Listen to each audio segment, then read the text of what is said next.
Sabarkantha ઈડરના શામલપુરમાં SRP જવાનનું heart એટેકથી મોત. વતન શામલપુરમાં guard of honour સાથે વિદાય આપવામાં આવી. અંતિમ યાત્રામાં સમાજ અને ગ્રામજનો મોટી સંખ્યામાં જોડાયા.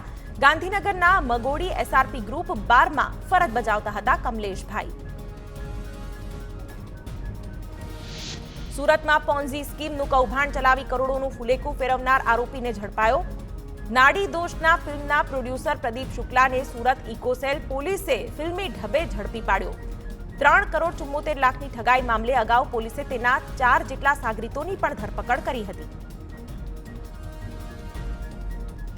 વડોદરાના કારેલીબાગ વિસ્તારના રહીશોમાં રોડ, ડ્રેનેજ, સ્ટ્રીટ લાઇટ સહિતની સુવિધાઓને લઈને રહીશોમાં રોષ ફેલાયો. પ્રાથમિક સુવિધાઓ ન મળતા આખરે 15 સોસાયટીઓના રહીશોએ ચૂંટણી બહિષ્કારની ચીમકી ઉચ્ચારી. જ્યાં સુધી મ્યુનિસિપલ કમિશનર લેખિત બાહેધરી ના આપે ત્યાં સુધી વિરોધ યથાવત રાખવા રહીશોએ નિર્ણય કર્યો.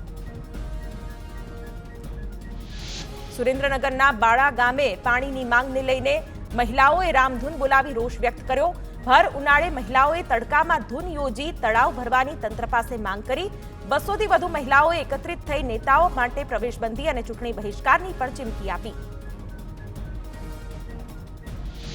ગુજરાતીઓ ફરી એકવાર ગરમીમાં શેકાવા તૈયાર રહેજો. અમદાવાદ સહિત સૌરાષ્ટ્ર કચ્છના જિલ્લાનું મહત્તમ તાપમાન 40 ડિગ્રીથી વધુ થાય તેવી શક્યતાઓ. હાલમાં ગુજરાત ઉપર નીચલા સ્તરમાં પશ્ચિમ અને ઉત્તર પશ્ચિમ દિશા તરફથી પવન ફૂંકાઈ રહ્યા છે. તેને કારણે આગામી 48 કલાક હજુ પણ તાપમાનમાં ઘટાડો અનુભવાશે. છેલ્લા 24 કલાક દરમિયાન અમદાવાદ શહેરનું મહત્તમ તાપમાન 37.6 ડિગ્રી સેલ્સિયસ નોંધાયું, જ્યારે લઘુત્તમ તાપમાન 26 ડિગ્રી સેલ્સિયસ નોંધાયું. હજુ પણ આગામી 48 કલાક દરમિયાન અમદાવાદ શહેરમાં વાદળછાયું વાતાવરણ રહી શકે છે. ત્યાર પછી તાપમાનમાં વધારો થશે. વલસાડ જિલ્લાના વાતાવરણમાં એકાએક પલટો આવતા વરસાદ પડ્યો. કપરાડાના અંતરિયાળ વિસ્તારમાં વરસાદી માહોલથી લોકોને અસહ્ય ગરમીથી આંશિક રાહત મળી. ડુંગરાળ વિસ્તારમાં પણ પવન સાથે વરસાદ પડ્યો. લોકોએ વરસાદ પડતા ગરમીમાં ઠંડકનો અનુભવ કર્યો. અમદાવાદના ગોતામાં મળેલી ક્ષત્રિય સમાજની બેઠક પૂર્ણ. સંકલન સમિતિની બેઠકમાં મહત્વના નિર્ણય પર થઈ ચર્ચા. ક્ષત્રિય સમાજની સાથે અન્ય સમાજની બહેનો કરશે ઉપવાસ. મંગળવારથી અન્ય સમાજની બહેનો પણ ઉપવાસમાં જોડાશે. બેઠકમાં રમજુભા, કરણસિંહ સહિતના આગેવાનો હાજર રહ્યા. રાજકોટમાં ક્ષત્રિય આંદોલનને લઈને ભાજપનું ડેમેજ કંટ્રોલ. જામનગર અને રાજકોટમાં ક્ષત્રિય આગેવાનો સાથે મંત્રણા. હર્ષ સંઘવી અને સંગઠન મહામંત્રી રત્નાકરે આગેવાનો સાથે કરી મુલાકાત. આંદોલનની સ્થિતિ અને અસર અંગે કરી બેઠકમાં ચર્ચા. ભાજપ સાથે જોડાયેલા ક્ષત્રિય નેતાઓ સાથે કરી મુલાકાત. વિરમગામમાં ભાજપની સભામાં પરસોત્તમ રૂપાલાનો વિરોધ. સુરેન્દ્રનગર બેઠકના ભાજપના ઉમેદવાર ચંદુ શિહોરાની હાજરીમાં રૂપાલાનો વિરોધ. ચાલુ સભામાં કેટલાક યુવકોએ રૂપાલા હાય હાયના લગાવ્યા નારા. વેપારીઓ, પ્રબુદ્ધ નાગરિકોની સભામાં આવેલા યુવકોએ કર્યો વિરોધ.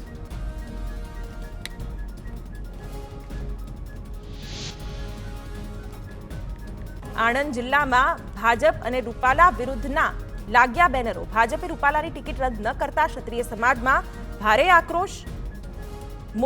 ઉમરેઠ, મોગર અને ધુવારણ ગામમાં ભાજપના કાર્યકરો કે નેતાઓના પ્રવેશ પર પ્રતિબંધ. કમલ કા ફૂલ હમારી ભૂલના ભાજપ વિરુદ્ધના લગાવ્યા બેનર.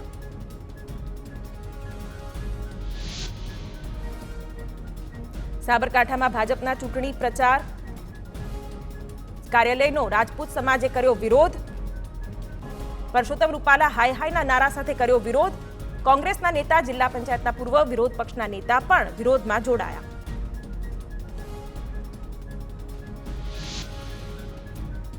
સુરેન્દ્રનગરમાં પરસોત્તમ રૂપાલાના વિરોધમાં ક્ષત્રિય સમાજની મહિલાઓ પ્રતિક ઉપવાસ પર બેસી. શક્તિ માતાજીના મંદિરે 7 દિવસ સુધી પ્રતિક ઉપવાસ ચાલુ રાખવાની જાહેરાત કરી. 7 દિવસમાં નિર્ણય નહીં કરાય તો ગામડે ગામડે ધર્મરથ ફરી ભાજપ વિરોધમાં મતદાન કરવા માટે પ્રચાર શરૂ કરવાની ચીમકી પણ ઉચ્ચારી. જૂનાગઢમાં લોકશાહીનો પર્વ ઉજવવા મધદરિયે મતદાન જાગૃતિ અભિયાન. માંગરોળ પોર્ટ પર વિદ્યાર્થીઓએ મતદાન અભિયાન કાર્યક્રમ યોજી લોકોને મતદાન કરવા કરી અપીલ. કાર્યક્રમમાં મુખ્ય ચૂંટણી અધિકારી અનિલ રાણાવસિયાએ ફિશિંગ બોટમાં બેસી લોકશાહી મજબૂત બનાવવા મતદાન કરવાની અપીલ કરી.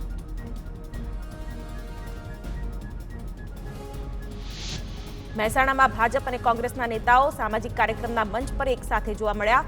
એક તરફ ભાજપના પ્રધાન ઋષિકેશ પટેલ અને ભાજપ ઉમેદવાર હરિ પટેલ હતા, તો બીજી તરફ જગદીશ ઠાકોર અને કોંગ્રેસ ઉમેદવાર રામજી ઠાકોર ક્ષત્રિય ઠાકોર સમાજનો સમૂહ લગ્નનો કાર્યક્રમ હતો.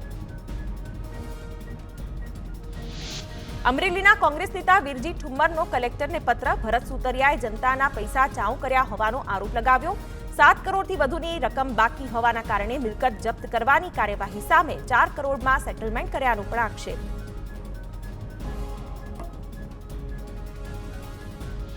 સુરતથી કોંગ્રેસના ઉમેદવાર નિલેશ કુંભાણીનું ફોર્મ રદ કરાયું. સુરત ચૂંટણી વિભાગે ટેકેદારો હાજર ન થતા ફોર્મ રદ કરવાનો નિર્ણય લીધો.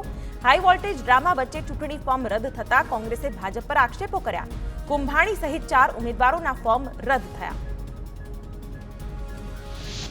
નિલેશ કુંભાણીનું ફોર્મ રદ થવા અંગે ભાજપના દીપક જાનું નિવેદન. કહ્યું, કાયદાકીય રીતે જોવા જઈએ તો ફોર્મમાં ભૂલ હતી. તેના આધારે ભાજપના ઉમેદવાર મુકેશ દલાલના વકીલે તેમના એજન્ટ દ્વારા વાંધો ઉઠાવવામાં આવ્યો હતો. સુરતમાં નિલેશ કુંભાણીના ફોર્મ વિવાદ મુદ્દે કોંગ્રેસ નેતા બાબુ માંગુકિયાએ આપ્યું નિવેદન. કહ્યું, અમારા 4 ટેકેદારોનું અપહરણ થયું છે. ઉપરાંત જણાવ્યું કે એક પ્રિન્ટરથી તમામની એફિડેવિટ તૈયાર કરાઈ. પોલીસ અને તંત્ર ભાજપની બી ટીમ હોવાનો પણ બાબુ માંગુકિયાએ લગાવ્યો આક્ષેપ. નિલેશ કુંભાણીના ફોર્મ વિવાદ મુદ્દે નવસારીના કોંગ્રેસ ઉમેદવાર નૈશદ દેસાઈએ પણ નિવેદન આપ્યું. નિલેશ કુંભાણીના ટેકેદારો પરિવારના છે અને ટેકેદારના ગાયબ થવાથી અનેક સવાલ ઉભા થયા હોવાનું જણાવ્યું. તો કુંભાણી પોતાની જવાબદારી નિભાવવામાં નિષ્ફળ રહ્યા હોવાનો પણ નૈશદ દેસાઈએ આક્ષેપ કર્યો. સુરતમાં કોંગ્રેસના ઉમેદવારનું ફોર્મ રદ થતા શક્તિસિંહ ગોહિલનું નિવેદન. સુરતમાં ઉમેદવારે ફોર્મ ભર્યું ત્યારથી ભાજપને પાળ પડી હતી. સુરતમાં સૌરાષ્ટ્રના લોકોની નારાજગી સરકાર સામે હતી. સુરતની સુરક્ષિત બેઠક હારી જવાનો ભાજપને ડર હતો તેવા પણ આક્ષેપ.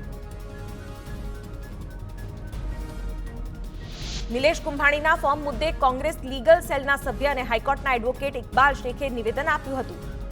તેમણે કહ્યું કે કોંગ્રેસ ચૂંટણી પૂર્વે હાઈકોર્ટમાં હેબિયસ કોર્પસ કરશે. કલેક્ટરના હુકમ સામે રીટ પિટિશન દાખલ કરવાની પણ શક્યતા છે. કુંભાણીએ ફોર્મ ભરવામાં કોઈ ભૂલ ન કર્યાનું પણ કહ્યું. ભાવનગર લોકસભા બેઠકના આપ ઉમેદવાર ઉમેશ મકવાણાનું ફોર્મ મંજૂર કરાયું. એફિડેવિટમાં વિસંગતતાઓને લઈને ભાજપે કરી હતી વાંધા અરજી.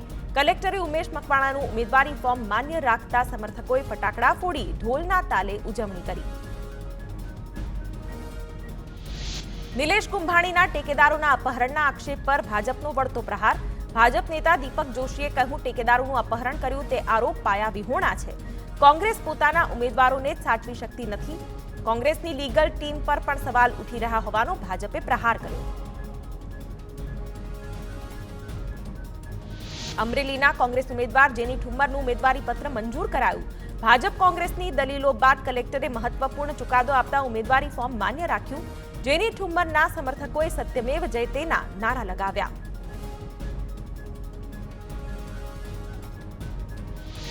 રાજકોટમાં ભાજપના હોર્ડિંગ્સમાં આચારસંહિતા ભંગ થતી હોવાની કોંગ્રેસે ફરિયાદ કરી. ભાજપે લગાવેલા હોર્ડિંગ્સમાં મુદ્રક અને પ્રકાશકનો ઉલ્લેખ ન થતો હોવાનો આક્ષેપ કરાયો.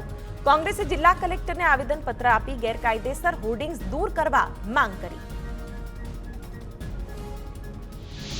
સાબરકાંઠાના વડાલી પોલીસ સ્ટેશનમાં કોંગ્રેસ નેતા રાજેન્દ્રસિંહ કુંપાવતે હોબાળો મચાવ્યો. ભાજપના ચૂંટણી પ્રચાર કાર્યાલયમાં વિરોધ પ્રદર્શન કરતા અટકાયત કરાઈ હતી. જે બાદ પોલીસ સ્ટેશનમાં સૂત્રોચ્ચાર કરી વિરોધ દર્શાવ્યો. પોલીસે પણ મર્યાદા જાળવી વિરોધ કરવા કરી અપીલ. સુરેન્દ્રનગર કોંગ્રેસના ઉમેદવાર ઋત્વિક મકવાણાએ ક્ષત્રિય મહિલાઓની મુલાકાત લીધી. ઋત્વિક મકવાણાએ નિવેદન આપતા કહ્યું કે ઉપવાસની લડાઈ આપણને કષ્ટ આપવાની વાત થઈ. જે લોકો આ પ્રકારના કૃત્ય કરી વાણી વિલાસ કરે છે તેમની સામે તો લડવાનું હોય તેવી મહિલાઓને અપીલ કરી.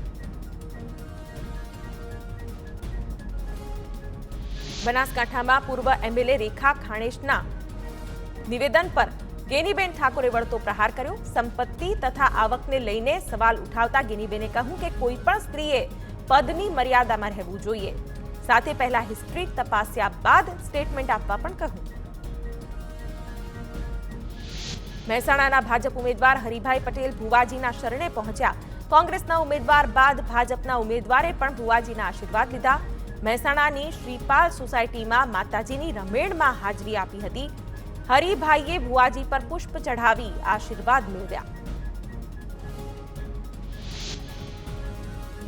લગ્ન નોંધણીમાં માતા પિતાની સહી ફરજિયાત કરવા મુદ્દે એસપીજી અધ્યક્ષ લાલજી પટેલ અને આગેવાનોની બેઠકમાં ઠરાવ કરાયો. લોકસભા ચૂંટણીમાં ચૂંટાનાર 26 સાંસદોના તેમજ ગુજરાતના ધારાસભ્યોના લેખિતમાં સમર્થન મેળવાશે.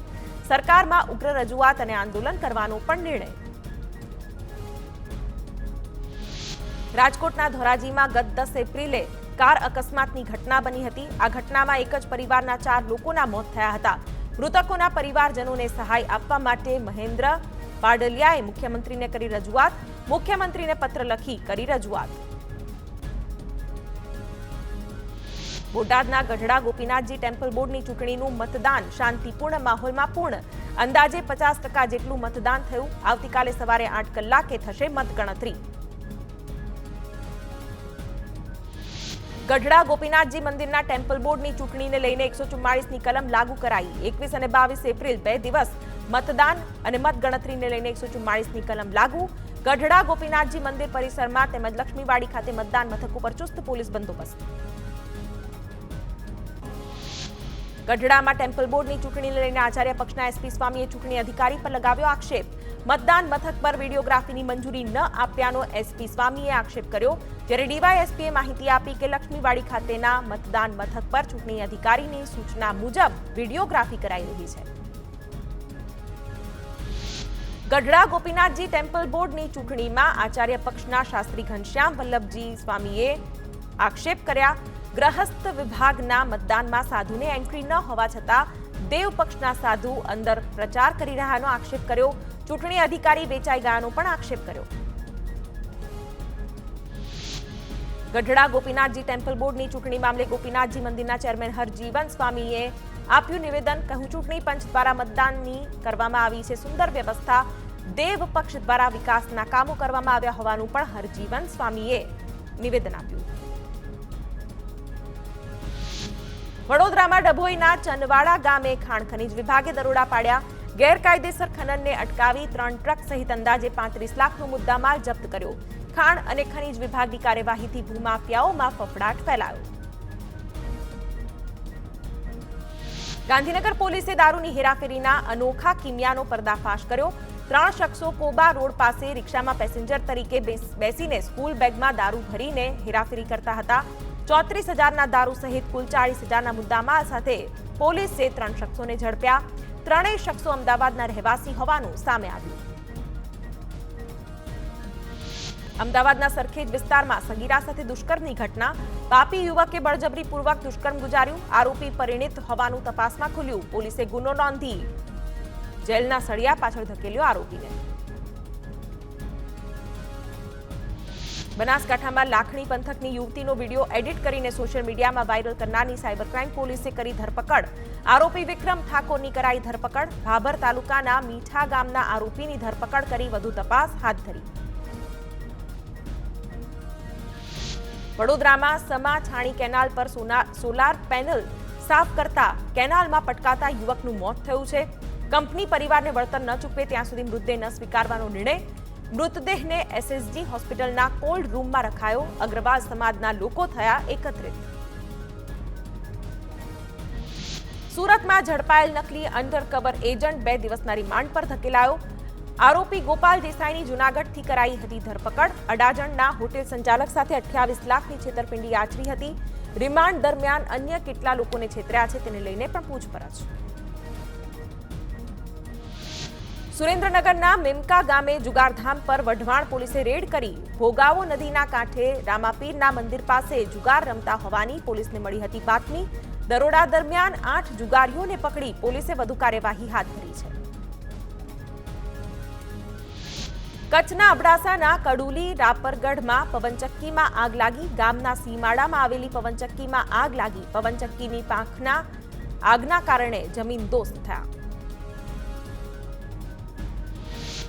અમરેલીના ધારી ગીરના અંબરડી રેવન્યુ વિસ્તારમાં લાગી ભીષણ આગ. આ વિસ્તારમાં વન્ય પ્રાણીઓ કરે છે વસવાટ. સ્થાનિક ખેડૂતોએ આગ પર કાબુ મેળવ્યો. આગ કેવી રીતે લાગી તે જાણી શકાયું નથી. અમદાવાદમાં શીલજ ખાતે મનન માર્કેટિંગમાં લાગી આગ. બેગની શોપમાં આગ લાગતા ફાયર વિભાગની 8 ગાડી ઘટના સ્થળ પર પહોંચી આગ પર મેળવ્યો કાબુ. હાલ જાનહાનિના કોઈ સમાચાર નહીં. ગુજરાત સ્ટેટ વોલીબોલ એસોસિએશનના સપોર્ટથી LJ institute of sports management દ્વારા કોર્પોરેટ વોલીબોલ લીગ 3 માટે ખેલાડીઓનું ઓક્શન રાખવામાં આવ્યું, જેમાં સ્ટેટ, નેશનલ અને ઇન્ટરનેશનલના 200 પ્લેયર્સમાંથી 96 પ્લેયર્સનું ઓક્શન રાખવામાં આવ્યું, જેમાં એનજી સ્મેશર્સ, આજ ફાલ્કન, સ્વસ્તિક સ્ટોમર્સ, અમદાવાદ સ્ટનર્સ, ઓરજી ચેમ્પિયન્સ, રંગ બ્લાસ્ટર્સ અને અનુશ્રી ટાઇટન્સ જેવી 8 ફ્રેન્ચાઇઝીઓએ ભાગ લીધો. પ્લેયર્સ માટે મિનિમમ 8,000 થી 51,000 રૂપિયા સુધીની બિડ રાખવામાં આવી. રાજકોટના જસદણમાં વઘાસિયા પરિવારનો પાટોત્સવ કાર્યક્રમ યોજાયો. કુળદેવી વેરાઈ માતાજીના નવચંડી યજ્ઞનું ભવ્ય આયોજન. પાટોત્સવમાં સંતો, મહંતો તેમજ કેબિનેટ મંત્રી કુંવરજી બાવળિયા રહ્યા હાજર. નવચંડી યજ્ઞના મુખ્ય યજમાન પદે ચંદુભાઈ તેમજ શંભુભાઈ તેમજ જસદણ શહેરના તમામ મંદિરના સંતો, મહંતો અને પૂજારીઓ હાજર રહ્યા.